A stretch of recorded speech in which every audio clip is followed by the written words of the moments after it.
ଜୟ ଜଗନ୍ନାଥ ଦର୍ଶକ ବିନ୍ଦୁ। ମୁଁ ସସ୍ମିତା ପଣ୍ଡା ମୋ ଚ୍ୟାନେଲ୍ ଦ ହାର୍ଟ ଟେକରକୁ ଆପଣମାନଙ୍କୁ ସ୍ୱାଗତ କରୁଛି। ଓଡ଼ିଆରେ କଥା ଅଛି, ଗଢ଼ି ଜାଣିଲେ ଘର ସୁନ୍ଦର, କହି ଜାଣିଲେ କଥା ସୁନ୍ଦର। କିନ୍ତୁ ସମସ୍ତଙ୍କୁ ଏ କଳା ଆସେ ନାହିଁ। ଯେମିତି ମୋତେ, ମୁଁ ସବୁବେଳେ ସତ୍ୟ, ଧର୍ମ, ନ୍ୟାୟ ପଥରେ ଚାଲିବାକୁ ଚାହେଁ। ସରଳ ମନ, ସରଳ ଆତ୍ମାକୁ ହିଁ ଖୋଜେ।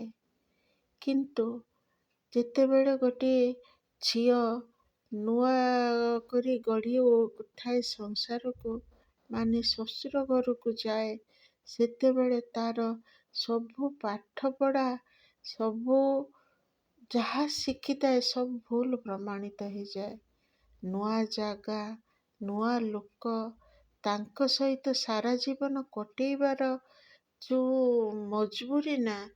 ମଜବୁରି କଣ କହିବି, କାରଣ ସେଠି ଚଳିବାଟା, ନିଜକୁ ସେଇ ଅନୁସାରେ ଢାଳିବାଟା, ପଛ କଥାକୁ ସବୁ ଭୁଲ ବୋଲି ଭାବି ସେମାନଙ୍କୁ ଠିକ୍ ମାନି, ସେମାନଙ୍କୁ ମନ ଜାଣି, ସେମାନଙ୍କ ଚାଲିଚଳନକୁ ଗ୍ରହଣ କରି ଚଳିବାଟା କେତେ କଷ୍ଟ।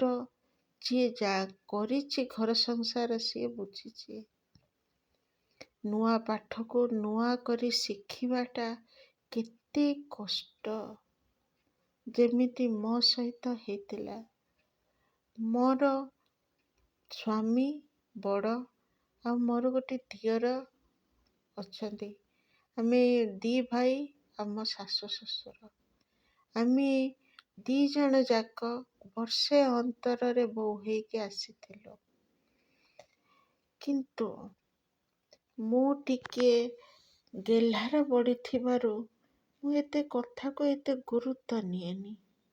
କିନ୍ତୁ ମୋ ଶାଶୁ ମାନେ ଗୋଟେ ଭୁଲକୁ କ୍ଷମା ଦେବା ପାଇଁ ପ୍ରସ୍ତୁତ ନୁହନ୍ତି। ସିଏ ପ୍ରତ୍ୟେକ କଥାରେ କିଛି ଖୁଣ କରିବାର ମାଷ୍ଟର। ଡରିଯାଏ, ମୁଁ ସବୁବେଳେ ଡରିକି କାମ କରେ।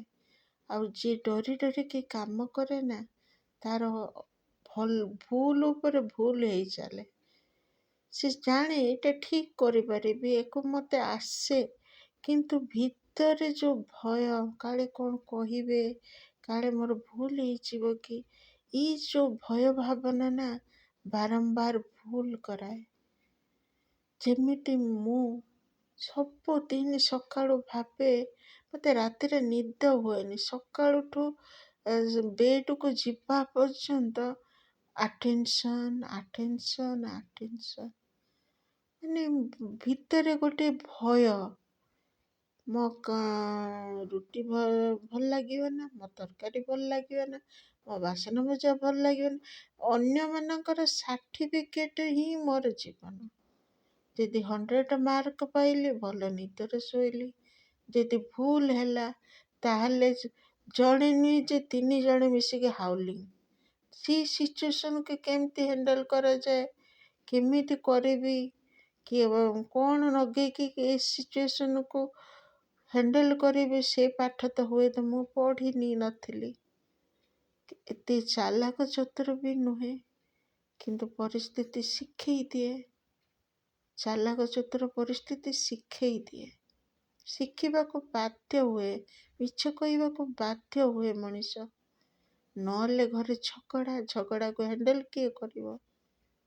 ଏଭଳି ମାନେ ଯାହା ସହିତ ବ୍ଲଡ଼ ରିଲେସନ୍ ନାହିଁ, ଯେଉଁଠି କ୍ଷମା ମିଳୁନି, ସେଠି ମଣିଷ ଅଟୋମେଟିକ୍ ମିଛ ହିଁ କହେ। ଯେମିତି ମୋ ଭିତରେ ଗୋଟେ ସଂସ୍କାର ବନିକି ଯାଇଥିଲା। କାହିଁକିନା ମୋ ଶାଶୁ ଶ୍ୱଶୁର ସେମିତି ଥିଲେ, ମୋ ସ୍ୱାମୀ ସେମିତି ଥିଲେ। ସେ ଘରୁ ଶାନ୍ତି କେମିତି ରହିବ, ତେଣୁ ମୁଁ ମିଛ କହିବା ଶିଖିବାକୁ ବାଧ୍ୟ ହେଇଗଲି। ଉଦାହରଣ ସ୍ୱରୂପ, ଦିନେ ଆମ ଘରେ ସବୁଦିନ 2 ଲିଟର କ୍ଷୀର ମଗାଯାଏ। ମୋ ଶାଶୁକୁ, ଆମର ସେଠି ବହୁତ ବିରାଡ଼ି। ଆମ ଶାଶୁ କହିଲେ, ଯେତେବେଳେ କ୍ଷୀର ବସଉଛୁ ନା, ପାଣି ଦେବୁନୁ, କ୍ଷୀରରେ ଅଲରେଡ଼ି ପାଣି ମିଶା ହେଇକି ଆସୁଛି, ପାଣି ଦେବୁନୁ। କିନ୍ତୁ ଗ୍ୟାସରେ କ୍ଷୀର ବସଉଛୁ, ଜଗିକି ରହିବୁ। ଯଦି ଲାଇନ୍ ଅଛି ତାହେଲେ ହିଟରରେ ବସା, ନହେଲେ ଗ୍ୟାସରେ ବସେଇଲେ ଜଗିକି ବସେଇବୁ, ଆଉ ପାଣି ଦବୁନୁ, ଉତୁରିବନି ଯେମିତି କ୍ଷୀର। ମୁଁ ସେଇଠୁ କହିଲି ଓକେ। ଶାଶୁ ଗଲେ ଶୋଇପଡ଼ିଲେ। ମୁଁ ତାର ଘରେ କେହି ନାହାନ୍ତି। ମୁଁ ସେଇଠୁ କ୍ଷୀରଟାକୁ ଦେଖିଲି ଲାଇନ୍ ତ ଅଛି, ଗ୍ୟାସରେ ବସେଇଦେଲି, ନା ହିଟରରେ ବସେଇଦେଲି କ୍ଷୀର। ବସେଇଦେଲି ହିଟରରେ, ଜାଣିଥିବେ କେତେ ସମୟ ପରେ କ୍ଷୀର ହୁଏ। ଓକେ। ସିଏ ତାର ଠିଆ କେତେ ଅନେଇବି। ମୁଁ ଯାଇକି ଟିଭିଟା ଖୋଲିଦେଇ ଟିଭିକି ଅନେଇଛି। ଏପଟରେ ବାବୁ କେତେବେଳେ କ୍ଷୀର ଉତୁରିକି ତଳେ ବୋହିଗଲାଣି। ଗନ୍ଧ ଯେମିତି ହେଲା, ମୁଁ ଦୌଡ଼ିକି ଆସିକି ଦେଖିଲା ବେଳକୁ କ୍ଷୀର ଉତୁରିଗଲାଣି। ହିଟର ପ୍ଲଗ୍, ହିଟରକୁ ତାକୁ ଛୁଇଁଲା କ୍ଷଣି ମାଇଲା କରେଣ୍ଟ। ପ୍ଲଗ୍ କାଢ଼ିଲି। ଷଣ୍ଢୁଆସି ବାବୁ, ସିଏ ଯେଉଁ ମରଟିଆ ଷଣ୍ଢୁଆସି, କ୍ଷୀରଟାକୁ ଓହ୍ଲେଇଲା ବେଳକୁ ସେ ଷଣ୍ଢୁଆସି ବି ବୁଲିଗଲା। ମୋ ଶାଶୁ ନା, ସିଏ ମାନେ ଗୋଟେ ଜିନିଷକୁ କିଣିଛି ମାନେ ତାର ପାରୁ ଉଡ଼ିଲା ପର୍ଯ୍ୟନ୍ତ ବ୍ୟବହାର କରିବ। ଯେତେ ନୂଆ ଜିନିଷ ହଉ ସେ ଟ୍ରଙ୍କରେ ରଖିଦେବ। ସେଇ ଜିନିଷଟା ପୁରା ଭାଙ୍ଗିଗଲା ପରେ ସେ ନୂଆ ଜିନିଷଟି ବାହାରିବ।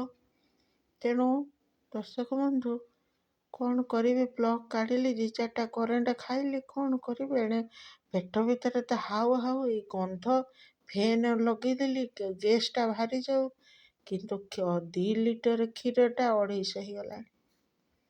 କି ତ ବାବୁ, ଆଜି ତ ଘରେ ପ୍ରଳୟ, କରିମି କ'ଣ? ଅତରେସିଆ ସବୁ ପୋଛିଲି, ସଫା କରିସାଇଲା ପରେ ସବୁ ସଫାସଫି ପୁରା ଆଗ ଭଳିଆ କରିଦେଲି। ତାପରେ ମୋ ସେପଟରୁ ମୋ ଶାଶୁ ନାକଟା ବହୁତ ଜୋରରେ, ଆରେ କ୍ଷୀର ଉତୁରିଗଲା କି? ମୁଁ କହିଲି ନା ନା ମା, କ୍ଷୀର ଉତୁରିନି, ଆପଣ ବ୍ୟସ୍ତ ହୁଅନ୍ତୁନି, ଶୋଇପଡ଼ନ୍ତୁ। ସେ ତାର ଯାହା ହଉ, ତାକୁ ନିଦ ଆସିଥିଲେ କି କ'ଣ, ଶୋଇପଡ଼ିଲେ। ମୁଁ ଏପଟରେ ଦୌଡ଼ିକି ଆସି ଦେଖିଲି, ଆରେ 250 କ୍ଷୀର ହେଇଗଲାଣି। ଏଇକ୍ଷିଣା ତ କ୍ଷୀର କୋଉଠୁ ଆଣିବି? କ'ଣ କଲି? ପାଣି ଢାଳିଲି।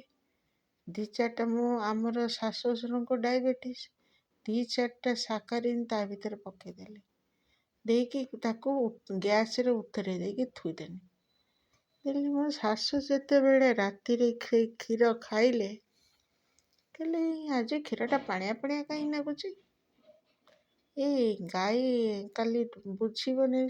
ମୋ ଶ୍ୱଶୁରଙ୍କୁ କହିଲେ ତାକୁ ପଚାରିବନି ଆଜି କ୍ଷୀରରେ କେତେ ପାଣି ମିଶେଇଛି। ଦିନକୁ ଦିନ ପାଣିର ପରିମାଣଟା ବଢ଼ି ଚାଲିଲାଣି, ତାକୁ ବନ୍ଦ କର, ଆଉ ଗୋଟେ ମଗା। ମୁଁ ଆଉ କ'ଣ କିଛି କହୁଛି, ଚୁପ୍। ତାପରେ ସବୁ ଯାହା ହଉ କଳିଗଜା ହେଲାନି, ସେ ପାଣିଆ କ୍ଷୀର ଖାଇକି ସମସ୍ତେ ଶୋଇପଡ଼ିଲେ। କିନ୍ତୁ ଯେତେବେଳେ ମୁଁ ମିଛ କହେ ନା, ମୋ ଆତ୍ମା ପୁରା ଲାଗେ ଯେମିତି ବୁଝଟେ ନଦୀ ହେଇଛି। ମୋ ପେଟ ତ ଗୁଡ଼ୁ ଗୁଡ଼ୁ ହୁଏ। ମୁଁ ଭୁଲ ତ କରିଦେଇଛି, କହିଦେଲେ ଯାଇକି ମୁଁ ଶାନ୍ତି ପାଇବି, କିନ୍ତୁ କହିବି କାହାକୁ? ଆମ ଝିଅ ବେଳୁ ଆମେ ଆଶ୍ରମ ଯାଉ।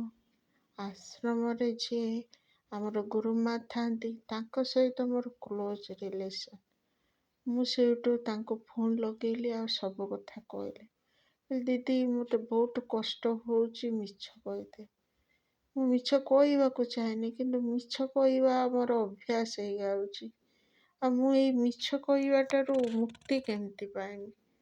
ମୁଁ ଜାଣି ଶୁଣିକି ଭୁଲ କରୁନି, କିନ୍ତୁ ଭୁଲ ହେଇଯାଉଛି, କରିମି କ'ଣ? ସେଇଠୁ ଦିଦି କହିଲେ, ଗୁରୁମା କହିଲେ, ଆପଣ ଶୁଣିବେ, ମୁଁ ଗୋଟେ କଥା କହିବି। ମୁଁ ଯେତେବେଳେ ନୂଆ ନୂଆ ଆଶ୍ରମରେ ଆସିକି ରହୁଥିଲି, ମୋର ଯିଏ ଗୁରୁ ଥିଲେ, ସିଏ ମୋତେ ଦିନେ ଡାବ ପିଇଲେ। ନିଜେ ଡାବ ପିଇକି ମୋତେ କହିଲେ, ଆଉ ମାଂସୀ, ଏଇ ଡାବଟାର ବୋଧେ ଲାଗିଛି ନଡ଼ିଆ ଶଂସ ଲାଗିଥିବ, ନଡ଼ିଆ ଶଂସ ଲାଗିଥିବ। ଏକୁ 2 ଫାଳ କରିକି ମୋ ଶଂସଟା, ନଡ଼ିଆର ଯେଉଁ କଅଁଳିଆଟା, ତାକୁ କାଢ଼ିକି ଆଣିକି ମୋତେ ଦିଅ, ମୁଁ ଖାଇବି, ମୋତେ ବହୁତ ଭଲ ଲାଗେ। ମୁଁ ତ ଗୁରୁମାଙ୍କର ପ୍ରିୟ ଶିଷ୍ୟ ହେବା ପାଇଁ ହଁ ମାରିଦେଲି। ନେଇଗଲି ଛାତ ଉପରକୁ, କତାରେ ଫାଳ ଚଟେ ପକେଇଛି ଯେମିତି, ଖଣ୍ଡେ ରହିଲା ତଳେ, ଆଉ ଖଣ୍ଡେ ଛିଟକିକି 2 ତାଲା ତଳକୁ ପଳେଇଲା। ସିଏ ଫେରେ ଯାଇକି ଆଉ ଜଣଙ୍କର ବାଡ଼ିରେ ଯାଇକି ପଡ଼ିଲା। ମୁଁ ତ ଠିଆ ହେଇଛି, ତଳେ ଗୁରୁମା ଅପେକ୍ଷା କରିଛନ୍ତି, ଆମର ଯେଉଁ ଯିଏ ଆସିଲେ ଖାଇବେ। ତାପରେ ହଁ, କ'ଣ କରିବି ଲୋ, ଏଇ ସେବାଟେ ଗଲେ ତ ମୋତେ ପଚାରିବେ। ମୁଁ ଛାତ ଉପରେ ପଟ କାହିଁକିନା ମୋତେ ବି ମିଛ କହିବାକୁ ଆସେନି, କିନ୍ତୁ ଭୁଲ ତ ହେଇଗଲା, ପକେଇନି ଜୋରରେ ଚୁଟେ। ଘଣ୍ଟେ ନୁହେଁ, ପୁରା 2 ଘଣ୍ଟା ଉପରେ ଛାତ ଉପରେ ଠିଆ ହେଇକି ଭାବୁଛି ମୁଁ କ'ଣ କରିମି। ଏପଟରେ ଗୁରୁମା ସେ କଥା ଭୁଲିକି ତାଙ୍କ କାମରେ ବ୍ୟସ୍ତ ହେଇଗଲେ, ସମସ୍ତଙ୍କ ସହିତ ଆଶ୍ରମ କାମରେ ବ୍ୟସ୍ତ। ତାପରେ ତାଙ୍କର କ'ଣ ମୋ ପାଖରେ କାମ ପଡ଼ିଲା, ସେଠୁ କହିଲେ ମାନସୀ କୁଆଡ଼େ ଗଲା, ତାକୁ ଖୋଜିଲ, କେଉଁଠି ଗଲା, କେଉଁଠି କ'ଣ ରହିଗଲା, କାମ ଚୋର ହେଇଗଲାଣି, ତାକୁ ଖୋଜିକି ଆଣିଲ, ଡାକିଲ। ସେଇଠୁ ଗୋଟେ ଅନ୍ୟ ଜଣେ ଦିଦି ଥିଲେ, ସେ କହିଲେ ଆପଣ ବା ତାଙ୍କୁ ଡାବ ଚିରିବା ପାଇଁ ଛାତକୁ ପଠେଇଥିଲେ, ସେ ଗଲେ କୁଆଡ଼େ, ମୁଁ ଯାଉଛି ଦେଖିକି ଆସେ। ସେ ଦିଦି ଉପରକୁ ଗଲା ବେଳକୁ ମୁଁ କତା ଧରିକି ସେଇଠି ଠିଆ ହେଇକି ଭାବୁଛି କ'ଣ କରିମି। ମିଛ ତ କହିପାରିବିନି, ମିଛ କହିବା ମହାପାପ। ଫେରେ ମୋ ଗୁରୁମାଙ୍କୁ ସିଏ ତ ମୋ ମୁହଁରୁ ଜାଣିନେବେ। ସେଇଠୁ ଦିଦି ପଚାରିଲେ ଏଠି କାହିଁ ଠିଆ ହେଇଛ ସେତିକିବେଳୁ, କ'ଣ ହେଲା କି? କହିଲା କ'ଣ ହବ, ସିଏ ତ ମୋତେ କହିଥିଲେ ଡାବଟାକୁ ଚିରିକି ଆଣିବା ପାଇଁ। ମୁଁ ଦେନି ଯେ ଚଟେ, ଗୋଟେ ଛିଟକି ଯାଇକି ବାଡ଼ିରେ ପଡ଼ିଲାଣି। ଆଉ ଫେରେ ସେ ବାଡ଼ିଟା ଦେଖୁଛ ନା କେତେ ବଣ ହେଇଛି, ସେ କେତେ ବାଟ। ମୁଁ ଯିମି କେମିତି, ଆଣିମି କେମିତି, ତାକୁ ଧୋଇକି କୁରିକି ଦିଦି ଗୁରୁମାଙ୍କୁ ଦେମି କେମିତି। ସେଇଠୁ ସିଏ ହସିଲା, ଏଇ କଥା କହିପାରିବ, ଜାଣିନ ନା, ଜାଣିଛ, କହି ଜାଣିଲେ କଥା ସୁନ୍ଦର। ସିଚୁଏସନଟାକୁ ହ୍ୟାଣ୍ଡଲ କର। ଗୁରୁମା କ'ଣ ଦେଖିଛନ୍ତି କି ଡାବରେ ଶୋଷ ଥିଲା କି ନଥିଲା, ଯାଇ କହିଦବ ଗୁରୁମା ଡାବଟା ଦେଇଥିଲେ ସତ, କିନ୍ତୁ ତା ଦେହରେ ଶୋଷ ବାହାରିଲାଣି। ଆଉ ନିଜ କ'ଣ ଏଇଠି ଡେଇଁକି ଯିବ ନା ତାଙ୍କ ବାଡ଼ିକି। କଥାଟାକୁ ଗୁରୁମା କ'ଣ ଧରିଛନ୍ତି କଥାଟା, ସେ ଭୁଲିକି ତ କାମ କଲେଣି। ତମେ ଏଇଠି ବସିକି ଭାବୁଛ ମୁଁ କ'ଣ କରିବି, କଥା କହି ଶିଖିନ ନା। ସେଇଠୁ ଆମେ 2 ଜଣ ଗଲୁ, ଯାଇ ଗୁରୁମାଙ୍କୁ କହିଲୁ, ଗୁରୁମା ଡାବରେ ଥଙ୍ଗା ହେଇକି କହିଲି, କିନ୍ତୁ କହିଲି ଗୁରୁମା ଡାବରେ ତ ଶୋଷ ନାହିଁ। କହିଲେ ଶୋଷ ତ ନାହିଁ, ଆଉ ତୁମେ ସେଠି ଯାଇକି ଠିଆ ହେଇଛ କାହିଁକି? ସେତେବେଳେ ଭାବୁଛ ନା କ'ଣ, ଠିଆ ହେଲେ କ'ଣ ହବ, ଏପଟରେ କେତେ କାମ ଯାଅ କରିବ। ତେଣୁ ମୁଁ ବାହାରକୁ ଆସି କହିଲି ରେ ମୋତେ କ'ଣ ମୋ ସିଚୁଏସନ୍ ହ୍ୟାଣ୍ଡେଲ୍ କରି ଶିଖିନି। ଏ ବେଳ ଉପବେଳେ ମଣିଷ କ'ଣ କରିବ, ପରିସ୍ଥିତିର ଦାସ, ମିଛ କହିବାକୁ ପଡ଼ିବ, କ'ଣ କରିବ। ଆଉ ସତରେ କ'ଣ ଦୁନିଆ ଚାଲୁଛି? ପରିସ୍ଥିତି ଭଗବାନ କ'ଣ ଜାଣିପାରୁନି ତୁମେ କ'ଣ ପାଇଁ ମିଛ କହୁଛ? ହେଲା, ଏତେ ମନରେ ଗିଲ୍ଟି କରିବା କିଛି ଦରକାର ନାହିଁ, କିନ୍ତୁ ସଜାଡ଼ି ହୁଅ। ଭାବନି ଯେ କି ମୁଁ ମିଛ କହିଥିଲି, କିନ୍ତୁ ସତର୍କ ରୁହ, ନିଜକୁ ସଜାଡ଼ିବାକୁ ଚେଷ୍ଟା କର। ନିଜକୁ ପରିସ୍ଥିତି ଆସେ ନିଜକୁ ପରଫେକ୍ଟ ବନେଇବା ପାଇଁ। ନିଜକୁ ପରଫେକ୍ଟ ବନିବାକୁ ହେଲେ, ସୁନାକୁ ପିଓର ସୁନା ହେବାକୁ ହେଲେ ନିଆଁରେ ତ ଜଳିବାକୁ ପଡ଼ିବ।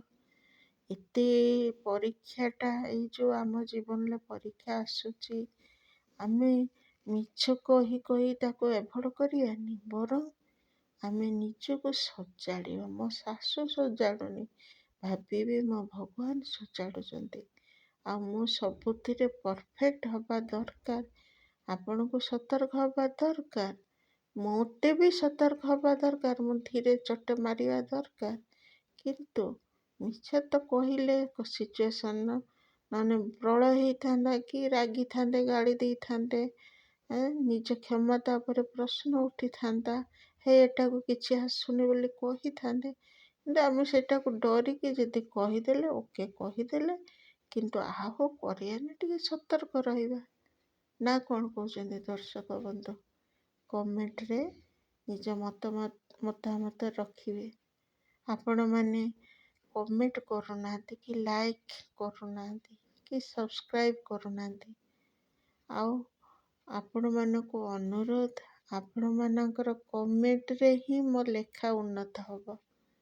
ମୁଁ ନୂଆ ଲେଖୁଛି, ନୂଆ ଚ୍ୟାନେଲ୍ ବନେଇଛି, କ'ଣ ଭୁଲ ଭଟକା ରହିଯାଉଛି, ଆପଣମାନେ ନିଶ୍ଚୟ ମତାମତ ଦେବେ। ରହିଲି, ଜୟ ଜଗନ୍ନାଥ।